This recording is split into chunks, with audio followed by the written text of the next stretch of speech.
मारूफ ताजिर मियां जावेद कुरैशी की जानिब से ईद मिलन पार्टी का इनेकाद। बड़ी ईद की बड़ी खुशियाँ। मुल्तान में सजी ईद मिलन पार्टी की रंगारंग तकरीब, जिसमें मेहमानों की बड़ी तादाद ने शिरकत की। तकरीब के मेहमान मेहमान खुसूसी वजीर आजम बराए सियासी अमवार मलिक डोगर और मेंबर सूबाई असम्बली और पार्लिमानी सेक्रेटरी नदीम कुरैशी थे, जबकि तकरीब का इनेकाद मारूफ ताजिर मियां जावेद कुरैशी ने किया। इस मौका पर शहर की सियासी और समाजी शख्सियात की बड़ी तादाद ने शिरकत की।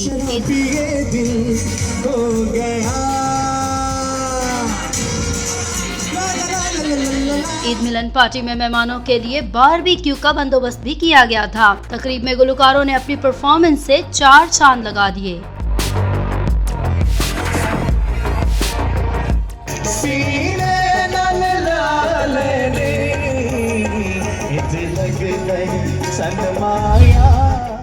देखते रहिए धरती न्यूज, धरती की हर खबर से रखे बाखबर। पाकिस्तान समेत दुनिया भर की ताज़ा तरीन खबरों से हम वक्त अपडेट रहने के लिए प्ले स्टोर में टाइप कीजिए धरती न्यूज़ और डाउनलोड कीजिए एंड्रॉयड ऐप।